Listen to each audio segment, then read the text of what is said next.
ikhtilafil laili wan nahar. Ya, lihat, pagi siang bertukar, tapi apa yang membedakan pagi dengan siang? La ayatil li ulil albab. Ayat bagi orang beriman, ulul albab, semua isi kehidupan pagi sampai dengan malam persiapan bekal menuju pada Allah Subhanahu. Jangan sampai ada satu detik hilang, nggak ada nilai di sisi Allah. Kita akan buka dengan hadis yang diriwayatkan oleh Imam Muslim rahimahullah dalam kitabnya Sahih Muslim nomor hadis 1679. Juga sebelumnya disampaikan oleh Imam Al-Bukhari rahimahullah hadis yang tersampai pada sahabat Abu Bakrah radhiyallahu taala anhu ini disebutkan oleh Imam Al-Bukhari dalam kitabnya Sahih Al-Bukhari nomor hadis 4604 dalam kitab Al-Maghazi. Disampaikan dari Nabi sallallahu alaihi wasallam qala bima ma'na inna az-zamana qad istadara ka hay'atihi yawma khalaqallahu as-samawati wal arda minha arba'atun hurum thalathun mutawaliyatun dhul qi'dah wa dhul hijjah wal muharram wa rajab mudhar ma baina jumada wa sya'ban. Nabi menyampaikan sungguh perputaran waktu itu akan terus berputar sebagaimana Allah telah menetapkan keadaannya. Inna zamana qad istadara ka hayati. Di waktu itu akan Allah berikan kesempatannya selama sehari terus berputar seperti itu saja. 24 jam. Tidak ada yang berubah dari segi waktunya. Setiap hari Allah kasih kesempatan. Makanya kalau antum lihat jarum jam dimanapun itu berputarnya begitu aja, kan nggak ada angkanya yang berubah. Ya, dari paling atas 12, 1, 2, 3 sisi paling kanannya, kemudian sampai ke 6 paling bawah, 9 ke kirinya, ke atas lagi 12. Kan di situ-situ saja. Tidak ada jarum jamnya berputar arah sebaliknya atau melewati bulatannya. Gitu aja tiap hari. Apa yang kemudian menjadikan nilai kita berubah, nilainya di sisi Allah Subhanahu wa taala, isyarat nabinya, perbuatan kita yang mengisi waktu itu. Kalau waktu kan tiap hari begitu-begitu saja. Ya, kalau selesai malam, muncul siang. Selesai siang, muncul malam. Bergantian saja. Inna fi khalqis samawati wal ardh wa ikhtilafil laili wan nahar. Jadi, siang malam gantian saja. Siang selesai, malam tiba. Malam tuntas, siang muncul. Selesai. Perbedaannya adalah, apakah itu menjadi tanda bagi kita untuk mendekatkan diri kepada Allah? Cara mendekatkan diri kepada Allah, tandanya disebut dengan ayat. Cara mendekatkan diri pada tempat, tandanya disebut dengan alamat. Karena itu kalau Anda ingin mendekat kepada sebuah tempat atau suatu tempat, Anda bertanya di mana alamatnya. Dan Anda tidak akan bertanya di mana ayatnya. Saya mau pergi ke Masjid Al-Ihsan, bisakah tunjukkan kepada saya di mana ayatnya? Orang akan bingung. Anda ini mau cari dalil apa cari masjid? Ya, Anda akan tanyakan di mana alamatnya. Lalu disampaikanlah alamatnya sekian, silahkan ditempuh. Anda akses, tanyakan pada Ustadz Google atau Ustazah Wazir. Ya, lalu ditunjukkan kepada Anda, begini cara mengikutinya sampai ke tujuan. Itu alamat namanya. Tapi kalau ayat, tanda yang mendekatkan seseorang dengan Allah Subhanahu wa taala, Rabbul Alamin, Khalik, pencipta semua makhluk. Disebut dengan ayat. Karena itu semua hal yang tersebut dengan ayat akan mendekatkan kita dengan Allah. Al-Quran isinya disebut dengan ayat. Karena setiap kita baca Al-Quran, keadaan kita lebih dekat dengan Allah. Karena itu Allah firmankan dalam Al-Quran surah ke-8 Al-Anfal ayat yang kedua. Innamal mu'minuna alladzina idza dzukirallahu wajilat qulubuhum wa idza tuliyat 'alaihim ayatuhu zadathum imana wa 'ala rabbihim yatawakkalun. Sungguh orang beriman itu, orang-orang beriman itu, tanda pertamanya, kalau disebutkan nama Allah, ada getaran dalam jiwanya. Ada sinyal, ada ketersambungan. Begitu disebutkan nama Allah, Allah, terdengar oleh telinganya, sampai ke jiwa, ada getaran tuh. Ada sensasi yang berbeda ke dalam hati kita. Nah, itu namanya iman. Ya, getaran di hati itu iman. Jadi kalau disebutkan nama Allah, nggak ada sebuah getaran dalam jiwa kita. Tidak ada respon dalam hati kita, itu tandanya imannya sedang bermasalah. Karena itu setiap hari Allah menguji kita 5 kali dalam sehari untuk mengecek iman itu masih ada nggak. Diperdengarkan lewat suara adzan. Ya, subuh, Allahu Akbar, Allahu Akbar. Begitu terdengar, hati kita akan berkata, sudah adzan nih. Nah, itu tandanya masih ada iman dalam jiwa. Zuhur juga demikian. Karena nanti ada begini, subuh beriman, zuhur mungkar. Ada yang subuh beriman, zuhurnya kafir. Ada yang subuhnya beriman, sorenya berubah. Ada yang sore beriman, subuhnya pindah.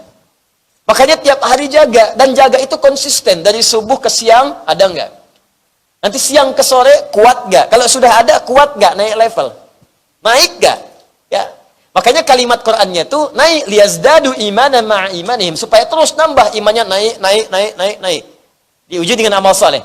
Quran surah ke-48 ayat ke-4. Ya. Baik, kemudian sampai dengan ke Isya. Sebelum tidur, pastikan sebelum tidur, ada iman enggak? Khawatirnya wafat, iman enggak ada gitu. Ya, ada iman nggak? Tanya dulu. Makanya sebelum kita tidur, kan Asya itu masih hidup, harokatnya di atas. Asya hidup. Ya, sifatnya disebut Aish. Ana ishtul an fid dunya, saya masih hidup di dunia. Pencarian bekal hidup disebut ma'isyah. Saya mau cari ma'isyah supaya kehidupan saya bisa ditopang. Kehidupannya disebut dengan Aish. Sifatnya, gambarannya, nilainya disebut dengan Asya. Atas ain ada harakat fathah di atas. Kalau harakat diturunkan ke bawah, jadi kasrah, khafad, turunkan, rendahkan ke bawah, khafad, pecah, tuntas, selesai. Isya, waktu berakhir semua aktivitas. Makanya ketika tanda Isya, Allahu Akbar, diperingatkan kita. Ini ingat dengan kalimat ini, bukan nama belaka. Ada makna di bawahnya. Ada makna di balik itu semua. Awas, begitu muncul Isya, diberi tanda. Hei, kalian nih yang sibuk, yang capek, yang dari subuh keluar, yang sampai sekarang masih kerja, semua pekerjaan akan berakhir. Pada akhirnya kalian akan pulang. Kalau nggak percaya, kata Allah, saya kasih lelah, tidur kalian sekarang. Tidurnya itu cuma mukaddimah saja. Siapa tahu dalam tidur dia tidak terbangun lagi. Makanya pastikan ketika ditahan nyawa dalam tidur, kita tidak tahu dalam menit keberapa itu kemudian akan berakhir. Pastikan iman itu ada. Apa kemudian cara kita menguatkan iman? Ayat tadi, wa idza tuliyat alaihim ayatuhu zadatuhum imana. Kalau dibacakan kepada mereka ayat-ayat Allah, kemudian bertambah imannya, wa ala rabbihim yatawakkalun. Maka terbangun hubungan kedekatan dengan Allah Subhanahu wa taala. Karena itu setiap disebut kalimat ayat manfaatkan. Ini pagi sampai dengan malam, itu cuma bertukar aja waktunya. Waqtilafil laili wan nahar. Ya, lihat. Pagi, siang bertukar. Tapi apa yang membedakan pagi dengan siang? La ayatil li ulil albab. Ayat. Bagi ulil albab, bagi yang paham tentang kehidupan, albab dari kata lubun. Lub itu esensi dari sesuatu. Ya. Pernah lihat kelapa? Halo? Kelapa. Jangan katakan wallahu alam, kelapa. Pohonnya pernah lihat? Ya. Kelapa itu Masya Allah, itu kita anugerah untuk kita semua. Ya, adanya di dekat-dekat dengan kita, ya.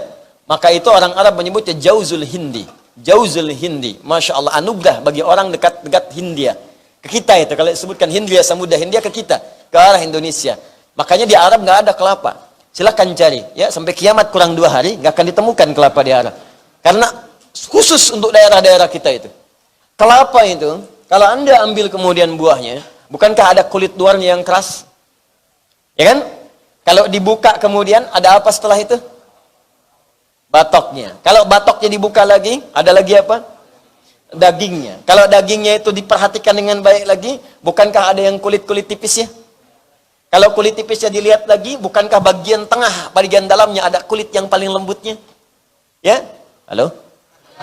Nah, itu lub namanya. Lub, inti terdalam dari sesuatu. Nah, sekarang kita hidup ini, maaf ya, kalau kita cuma hidup di sini, numpang hidup cuma berangkat, pulang. Itu cuma kulit luar kelapa. Kulit luar kelapa. Kalau cuma makan dagingnya, itu cuma dunia.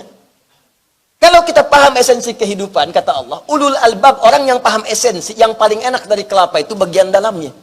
Dia ngerti kalau ngambil kelapa, yang enaknya yang diambil. Apa bagian dalam itu? Bagi orang beriman, ulul albab, semua isi kehidupan pagi sampai dengan malam, persiapan bekal menuju pada Allah Subhanahu wa ta'ala. Jangan sampai ada satu detik hilang, nggak ada nilai di sisi Allah. Ulul albab itu dia akan renungkan pagi, bagaimana caranya saya punya nilai ibadah di sisi Allah. Baru bangun tidur, udah dapat poin. Makanya kita diajarkan setiap detik dan aktivitas, itu ada polanya, ada kuncinya, ada doanya. Saya sering katakan, cuman di Islam, setiap bangun, bahkan setiap beraktivitas, ada doanya. Bangun tidur, ada doa. Silahkan Anda cek. Makan ada doa, minum ada doa, urusan ke masjid doa, keluar masjid doanya beda, masuk toilet doa, keluar toilet doanya beda. Silahkan cek. Pakai pakaian ada doa, bekerja ada doa, lahir didoakan, mau meninggal pun masih ada doa juga. Coba Anda bayangkan, kebayang.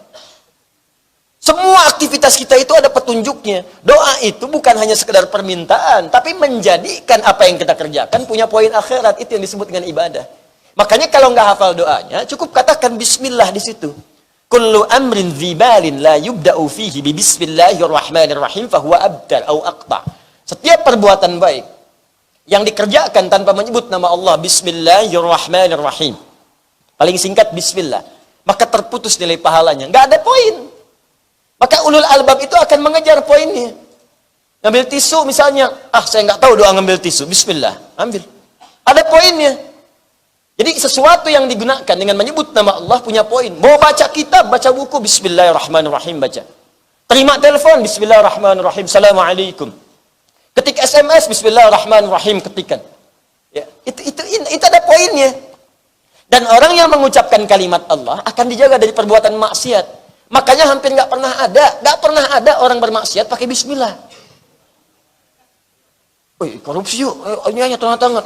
Takut dosa saya, pakai bismillah aja. Bismillahirrahmanirrahim. Nggak ada. Orang minum minuman keras, nggak ada yang pakai bismillah.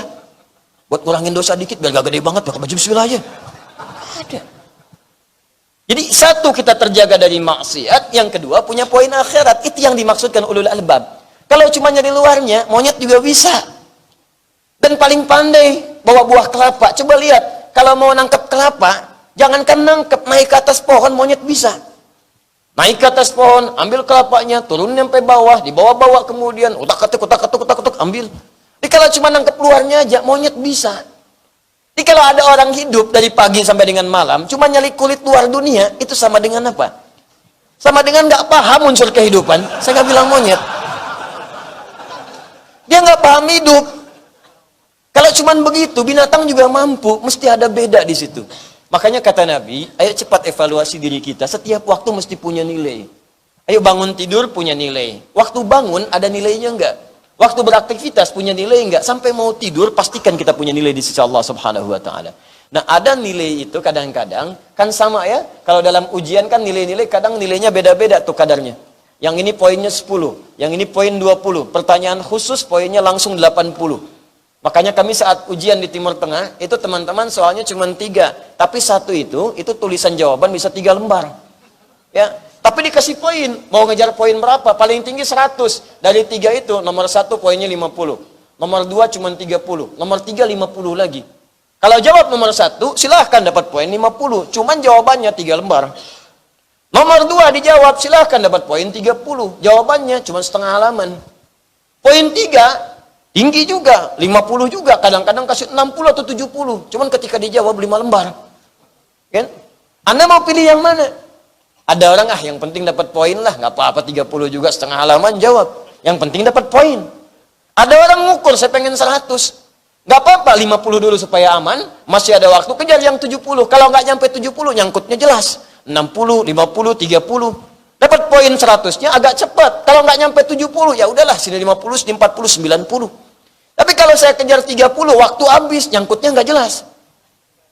Sama dengan dunia juga begitu. Dari setiap perjalanan kita itu, ada yang poinnya digandakan oleh Allah Subhanahu wa Ta'ala. Muncul bulan 9, disebut dengan Ramadan. Begitu sampai Ramadan, poin naik. Amalan berganda. Dirugi kalau orang nggak beramal di bulan Ramadan. Kemudian turun Ramadan, muncul Syawal. Syawal selesai, Dzulqa'dah. Begitu Dzulhijjah, di situ kata Nabi ada poin yang sangat besar. Poinnya sangat luar biasa. Seperti saya sampaikan di pertemuan lalu, orang-orang yang memberikan nilai-nilai kehidupan penting di sini dan punya nilai di sisi Allah, nilainya langsung digandakan. Kalau berbuat baik senilai dengan jihad fi sabilillah. Baca Al-Quran setara dengan jihad. Biasanya baca Al-Quran satu hurufnya 10.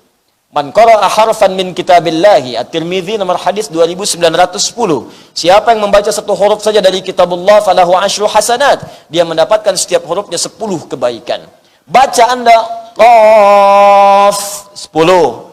Baca di Ramadan Qaf kali 10 lagi 100. Tapi baca di bulan Dzulhijjah dan waktunya hanya 1 sampai 10 Dzulhijjah saja. 1 sampai 10. Pahalanya bukan 10 lagi, pahalanya bukan 100 lagi, pahalanya begitu dibaca Qaf jihad fi sabilillah. Sudah nggak ada ukuran. Nggak ada ukuran. Saya sering katakan kalau yang sampaikan ada hidayat, Anda bisa abaikan. Tapi kalau Nabi yang sampaikan dan status hadisnya sahih di kitab urutan nomor pertama, Sahih Al-Bukhari, nomor 1. Dan ditegaskan di Sahih Muslim, urutan nomor 2. Dua-duanya thiqah. Di kalau Al-Bukhari dan Muslim sepakat, nomor 1. Setelah itu Al-Bukhari saja, man farada bihil Bukhari. Setelah itu man farada bihim Muslim, Imam Muslim saja. Baru syarat Bukhari Muslim, syarat Bukhari, syarat Muslim. Setelahnya yang dibawanya. Urutan ilmu hadis disebut dengan tabaqat namanya. Ini Al-Bukhari dengan Muslim sepakat. Terus Al-Bukhari meriwayatkan sendiri, Muslim meriwayatkan sendiri. Itu kuat statusnya. Hadisnya langsung dari Nabi. Anda bayangkan. Kalau kita isi, Allahu Akbar. Tinggal 2 hari lagi. Perbanyak bacaan Al-Quran. Kalau bisa bismillah semampu kita untuk menghatamkan. Ada yang menghafalkan Alhamdulillah. Ada infak, kita berjuang bisa infak. Walaupun cuma 100 rupiah, 200 rupiah. Jihad, kapan lagi? Jihad. Masya Allah. Yang paling indah kan bertobat pada saat itu. Begitu tobat diampuni dosa. Terus beramal, wafat. Indah.